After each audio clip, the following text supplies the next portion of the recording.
Okay, I'm Mrs. Jean Miller, and we've been here since 1945, and my age is 89.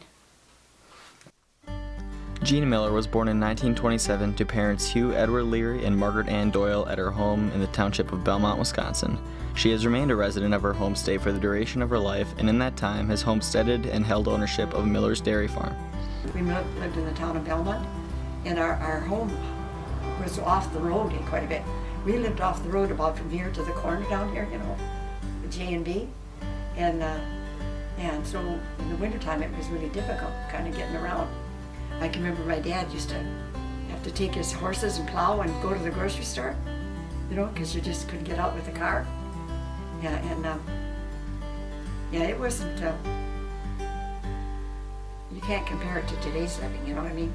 Entirely different. Yeah. Well, you know, years ago, hardly anybody, we didn't even have electricity, you know what I mean? So what you had for light, you had a lamp, you know, and then you're lucky if you had a little bracket on the wall that you could put that lamp in, you know what I mean? So that you wouldn't have to knock it over or whatever, you know what I mean? So it would be safe. Yeah, and we had no electricity. It wasn't back then, eh? And I know just down the road a little bit from us was a cheese factory. So they had electricity and everything, you know what I mean? But it just didn't reach out, you know what I mean? And then after a while, my dad, when I was in 4th grade or 6th grade, I can't remember, 4th grade, he moved up to Lanark, town of Lanark. And yeah, and then there was electricity there, you know, and stuff, and we were close to the church. We could just walk to the church, walk to choir practice or wherever we had to go, you know. Right down in the corner was the grocery store and the cheese factory. And we used to have to walk to school. Our school wasn't too far. We'd walk right through the woods, you know, and when the snow was gone. And I don't know how we got there. And I suppose we missed if it got a bad snowstorm. Yeah, but that's the way it was all over at that time, you know what I mean? People didn't run around everywhere with a car like they do now, you know. We always had to think, boy, if we get a big snowstorm, how are we ever going to get out, you know? But we managed, you know. Older siblings, Richard, Leroy, Alice, and Hugh, and younger siblings, Lucille, Doname, David, Leonard, Rafel, Frederick, and Norman, attended Sunnyview Elementary School in Lanark while working hard in the difficult 1930s to keep their small farm running. Well, it was tough for us at home because there was 12 children in the family. And, you know, just on the farm. My dad and mother didn't work off the farm. You know, they lived on the farm. You know, it wasn't like today where all the mothers go out to work, you know, stay home and take care of your family and have a great big garden, you know. Yeah, you know, my dad used to, when we were still at home there, going to school, my dad used to have cattle over at another farm. Did I tell you that once, didn't I? I think you told me. Yeah. My brother and sister and I would have to go over and milk them night and morning. I don't know how many there were, maybe 12 or 13. Or, yeah. I remember that one time I had just washed my hair. And we used to have to go up some steps, you know, to get up down where the cows were and stuff. And my brother said something to me, and I answered him kind of funny, and he had milk in his pail, and he threw it on my hair after I just washed it. Can you imagine? Oh, golly. I never forgot that thing. Yeah, we'd have to go over there in the summertime, night and morning, and milk those cows. But then I think in the fall, he brought them over too. There was a lot of rooms in this house in Lanark, you know what I mean? There was a small basement. They didn't amount to much, you know, years ago. But yeah, there was, yeah. My dad used to butcher, you know, he'd butcher hogs, you know, pigs. And then they'd have this great big barrel that they'd salt it down. They'd butcher the pig, cut it all up, you know, and then salt it down in a barrel, and that's how they kept it. When you wanted to use that meat, it would be a big chunk of meat like this, you know. But then you'd cut it in slices, and you'd put it in a big fry pan, put water on it, and let it come to boil. Then you'd dump that water all off, and then fry it. It was delicious. That's how they did that. Yeah. And there was 8 boys and 4 girls. Can you imagine?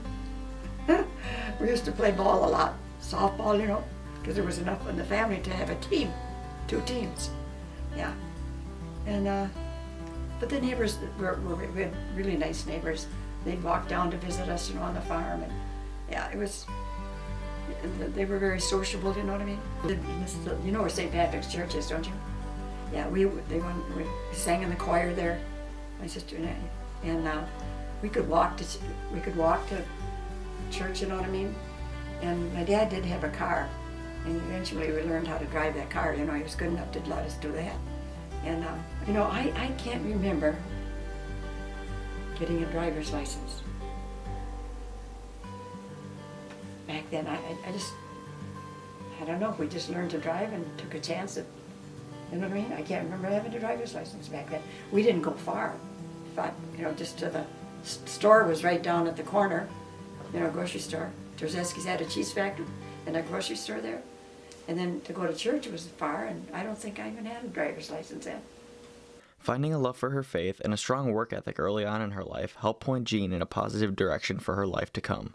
But along with these things came a meaningful example from her parents, which left a lasting impression. I never heard my mother and dad argue. Never. We had a porch. See, we had a porch on the east, and we had a porch on the back of the house. And they'd sit out there and visit at night, my dad and mother, time and time again, night after night. Never heard them argue. And I can remember once, I want to tell you this, I used to like to bake, you know what I mean, make things. So here I was, my dad, I didn't have enough sugar to put in this pie. So my dad and mother, they were going grocery shopping, so I had to wait till they came back to give me the sugar, So I had this big pie crust made like this, not a little one, like this, big one. And then I had all the apples in it, waiting for my folks to come back with the sugar so I could finish making. And you know what I did? I grabbed the salt sack instead of the sugar and dumped salt in my pie instead of sugar. Can you imagine? I never got over that. It was a nice big pie. But you know what I did today if that was over? I would have taken those apples, dumped them out of that pie pan, washed them all off a couple times, put them back in there. I didn't think about it then, My mother, they didn't scold me either, I can't imagine. I do remember being scolded about, what did you do now, Yeah, so I can remember that. That was one thing I did. Well, we always had help with the cooking, and with cleaning up and dishes and all kinds of stuff like that, hanging out clothes on the line and sweeping and washing the floors. I mean, just, baking. We like to cook, some of us, My brother Hugh, him and I were both in the same grade. We went to Amherst High School 2 years. He drove all the time, And then the Wapaka school bus went almost by our place. And then we picked up and went to Wapaka High School.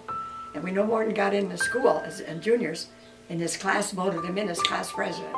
He didn't know the first thing about being a president, But they liked him so much, they voted him right in. Yeah, and then after a while, they wondered if they really wanted him, because he probably didn't know a lot of things about the office, But anyway, Mr. What was his name now? Golly, Mr. Kanan said, "You voted him in, he stays, whether they liked it or not." Yeah, and yeah, and then he didn't finish high school. My dad had him home so much, helping on the farm. My brother Hugh. But I did. I finished Wapaka High School, my high school education. Life started moving a bit faster for Jean following her high school graduation. Her and her sweetheart soon married, moved to the Stevens Point area where the farmland was less rocky and more flat, purchased a small herd of dairy cattle, and started what would become Miller Farms.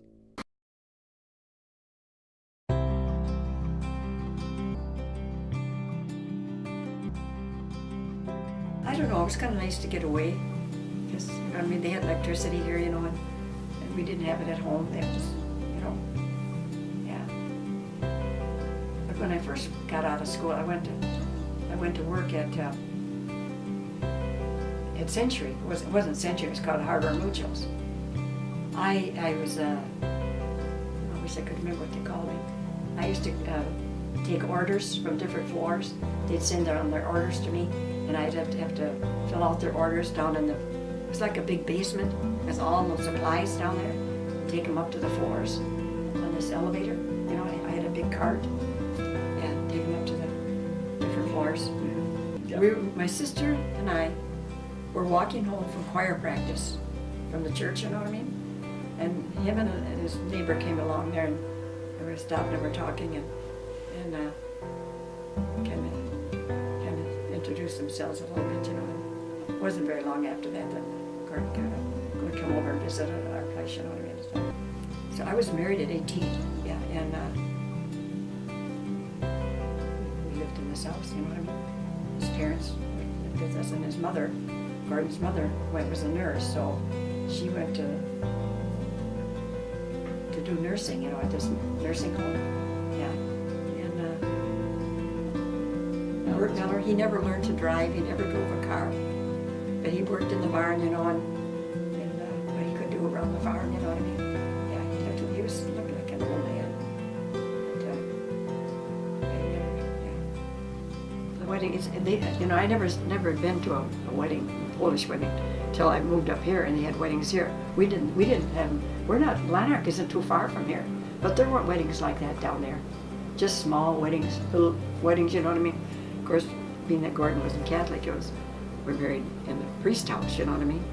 Or in the sanctuary there somewhere, wasn't a big church wedding or anything, you know? Yeah, and yeah, then you can have your dinner, you know, with your a few friends, and maybe just mostly family. And you come up here, hey, and then you saw what these Polish weddings were like, hey. You couldn't find a building big enough for the Polish weddings, you know what I mean? Sounds like that. Well, you know, right from the start, Gordon rented this place for two years and paid $1,000. Some of the neighbors would say, Gordon, you're never going to make it. What are you doing? You're not going to make it, you know? And then he bought it after 2 years, yeah. He had 160 acres first year. Then he bought another 80, you know, from the neighbor. But they won't, just because he wasn't Polish, Gordon wasn't Polish. See, this is the way people acted years ago. They wanted everybody around this area to be Polish, and they are still now. Most everybody Polish through here. Have you noticed that or not? Yeah. Yeah, and he got his uncle Ed from he lived in Wisconsin Rapids, come to buy that land. And the neighbors didn't think anything of it. And then Gordon bought it from Ed, his Uncle Ed. But the neighbor lived across the road. Her name was Mrs. Boozes lived there. She said, I'm so glad it's not a Polish person living there now. So glad you guys are here, she said. And why, I don't know. Recalling the decision by her and her husband Gordon to go into dairy farming as an occupation, the choice seemed to be an easy one. There wasn't much to do. There wasn't much going on that you know, that you could go into, you know what I mean? It seemed like everybody was farming back then. I don't know why, but yeah. If you had to milk by hand, then he went on, you know, and got a milkers, you know, and then he had to fix up the milk house, you know, and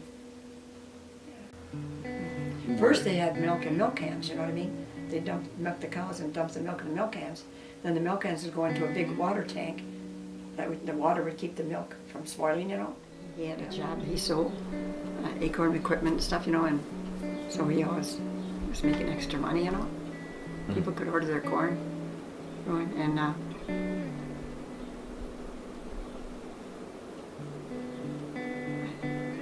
well, he was out trying to sell silos and stuff and that kind of stuff, you know what I mean, and buildings, network buildings and stuff. But yeah, he was quite a salesman, you know. So I don't know if they ever really had really tough times. You know what I mean? I think times are tough right now, you know what I mean? You know, price low. Used to be $23 a hundred, now it's down to 13. Can you imagine that, eh? I don't know if they're trying to get the small guy out or what. You know, the small farmers just have everything big. The plight of the small family-owned dairy farms and farmers needs a little more evidence to be confirmed. However, while harvesting crops and caring for cattle are strong and honest work, the greatest achievement Jean can recall involves far more.